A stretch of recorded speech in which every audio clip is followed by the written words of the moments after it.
Hello everyone, we're here in the community of Mamey on the island of Puerto Rico, and here with Sharon Kidwell and Santos, her husband, and the gatekeeper, and this is their well. This production is about trying to find out from start to finish how these folks were able to put a water system in their community. Sharon? Hello, welcome to Mamey. I'm glad to see you here.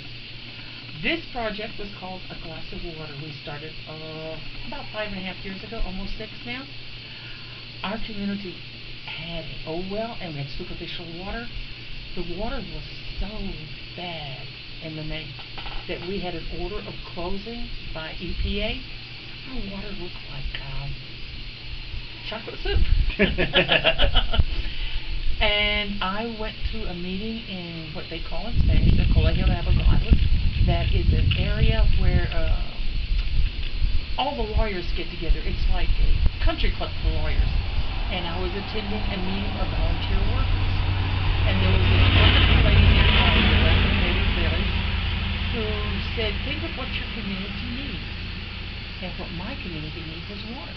Really needed water. That was the basic. We had water rationed only a couple hours a night. Wow. And as I said, chocolate soup. And it was really terrible, terrible water. It was not fit for consumption. Not even boiling could take out that color. And so, with the help of someone named Carmen, and with a group of Instituto de Comunidad, that's a community service group, who were like my funders. They were not my funders, they were the ones who channeled the money to help me get the arrangements made. Have you ever tried to do something like this before? Is this your first attempt at this? This is my first attempt, and thank goodness it worked. Absolutely. Because that would have been a real big egg on my face. But no, it was just frustration. And we had gone to so many different agencies and there was no help. So we wrote a proposal. A couple of months later, we were approved. And then that's when I knew Josefa and Juan from before, but I hadn't really worked with them a lot. And that just opened the floodgates because... So the Rural Community Assistance Yes. Partnership and RCAP Solutions was a RCAP, my babies. Because they're the ones, I won't say they gave it to me, they taught me, which is so much better. It says that you can give a man a fish and he will eat for one day.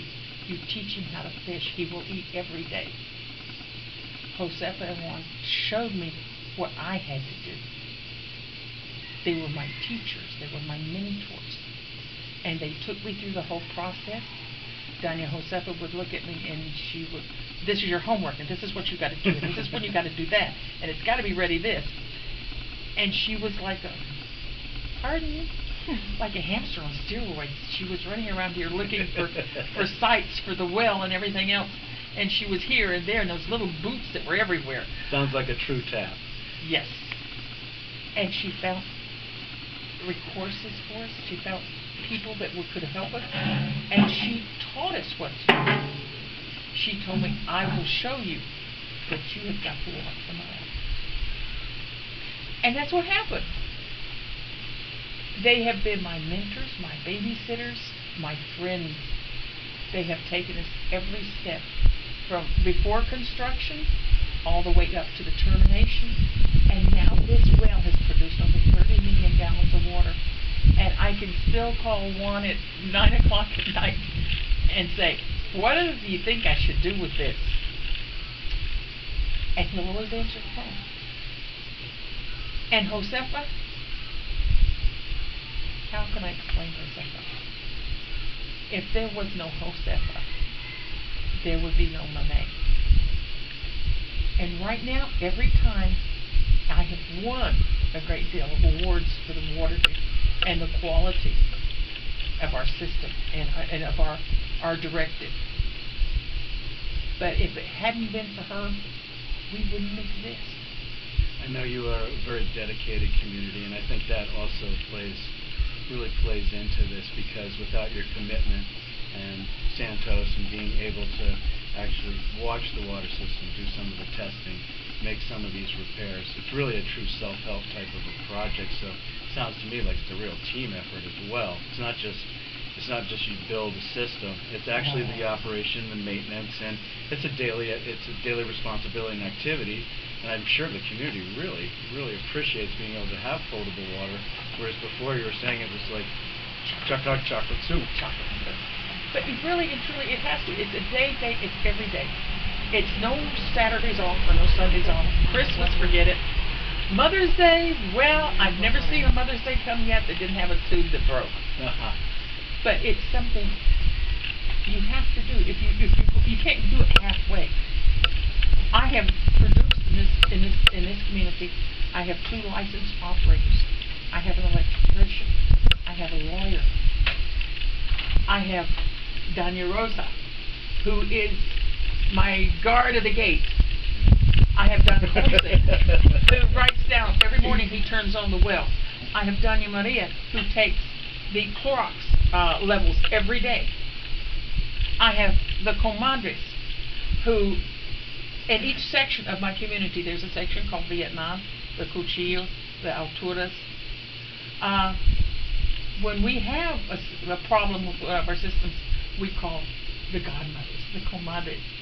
And they will send husbands, sons, nephews, check the tubing. Is there something broke? Is there something can be fixed?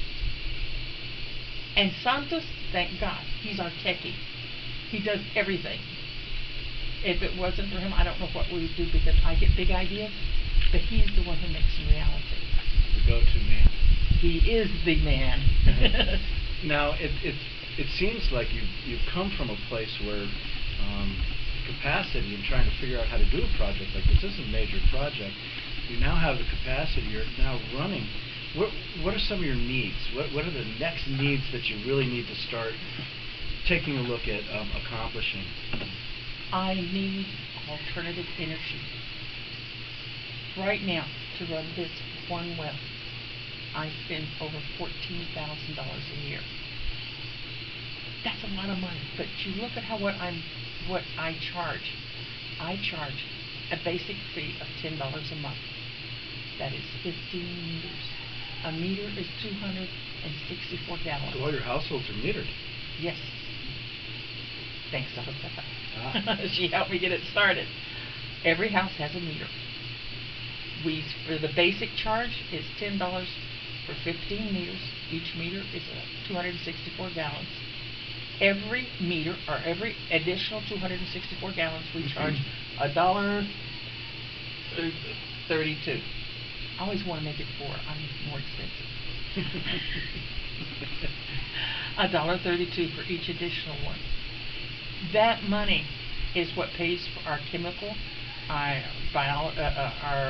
of our testing, because we are we have everyone satisfied. We have EPA, which we have done everything they've asked of us, from the Department of Health. We take care of ourselves. We do not have to go to the mayor, or we don't have to go to the governor or our senator. We take care of Mamey. We also help other communities. My husband, Santos, has gone to other communities. Dolores has gone to other communities. I've gone to other communities. And we help them get started. Because when you jump into this, you know nothing. I started it, and I knew nothing. So you've basically created a model on how something like this can happen, and now you're trying to share it with other communities. You have to share it, because RCAP, unfortunately, can't be in every community. So they taught me. It's my responsibility to teach someone else. So it doesn't stop here. It keeps going. You don't have to be a college graduate. It would be nice. I have taken classes in Homeland Security, in chemical testing, biological testing, small business administration. And your niece as well? My niece. She's doing testing and, yeah, and learning all about that? She's learning all of this. Actually, she's probably the only kid in junior high school that knows what the SOC is. And she knows what HA5s are because she hears us talk about it. And she learned her multiplication tables figuring out the water bill. Well, when she graduates, make sure she sends her resume over. We would love to talk to her. I hope she will continue. I really, really do, because that is part of the problem. Sometimes you build these things and you wonder, is my community going to be in 15, 20 years? I want it to still be here. And I'm helping young people to get the training necessary to be operators. The 2 operators I have, they live in Mamey, they work with Mamey. I have one that works for the regular water system of Puerto Rico, but he always remembers home. Mm-hmm. And I have Jimmy, who works here. He lives just right down the street, and he's here when I need him. I have a licensed electrician who works with the electrical company here in Puerto Rico, and he also has been a teacher of electricity, and he works on electrical problems. Mm-hmm. I have high-handed a couple of lawyers who gives me some legal advice, but they work together, and we don't have to be in each other's pocket all the time, because each of us have to be able to work separately but united. It sounds kind of contradictory, but we have to function in such a way that anybody can come do my job, that they know what they're doing. So knowledge is transferable. You have to be in my... Yeah, that makes a lot of sense, yeah. They have to know what they're doing. Somebody will have to do Santos's job. He's gone to the state and been gone over a month or 2 months. And the system worked without him here. We had the meters read. The bills went out. The Clorox was put in. Sounds like you've got a real good process. I want to get back to some of your other needs. Now, we've talked about alternative energy, potentially solar panels, something of that nature. Yes. And that would help you with your energy costs and reductions there. Now, is this a situation where that's your only need, or are there other things that could be done to make your system operate better, obviously safer, as well as maybe more cost-effective? Right now, my biggest interest is the electricity. It's the energy bill. It's the energy, because I am surviving. And I even have enough, shall we say, put back in the name of the community, that I can survive natural problems, hurricanes. I have the ability up to now, and I hope to continue. If I can get the electricity down, I will, because we're self-sufficient. We don't go around asking people's help. We take care of ourselves. And so far we've been able to meet those needs. But I have to get the electricity down, because there's an old saying that where I came from, it says, robbing Peter to pay Paul. Mm-hmm. It changes hands, but it's all the same. Mm-hmm. Can you imagine what more my community could do if I wasn't spending $14,000 a year in that? Mm-hmm. Oh, absolutely. There's a lot of things you could probably do. Because my community is not limited to water. We have a group here, a small group, very small, but they work with the environment. They clean up beaches. They work in rivers and lakes. I have another group that will go around who will help older people who have problems keeping their house in repairs, because you're older, you're ill, and so this really isn't just a water system. No, it is turned into really a community. Expand. It's a community effort. Because we started out with water, but now it's grown into so much other. Yeah. And seems like it's unified things in some ways. in some ways they are. Let's put it this way: we're all fiercely independent here, just a little bit. And when we're needed, we're all together, but we don't have to ride in somebody else's pocket. See, that's the good point. If you teach them well enough, it will go on long after you're gone. And if for some emergency or some reason, our pieces, they're interchangeable in a one motor. You can change my pieces, but the motor will keep moving. Mm-hmm. And right now, what I need, well, I think as next steps, maybe that would be a focus, and hopefully we're going to be able to, take a look at your electricity. Maybe we can work together to try to see how, what some of the options might be. And I would like to learn more. I would, because I want to know what the options are. But rest assured, what you teach me, I will show someone else. It won't stop here. And that's the main idea of all of this. It doesn't stop here. To teach each and every person they can do it. You don't need a college education. You need strength of character. You need a little bit of the old-time work ethic. Self-help model. It sounds like you've got it all. You Sounds have like to you be really that are way. putting it together. You cannot depend on others. If you can't do it, don't send somebody else to do it for you. And that's what we do on the May. Well, this has been a real pleasure, Sharon. My pleasure. Come back again. Santos, gatekeeper. Thank you, folks. Hopefully, Daniel-Rosa.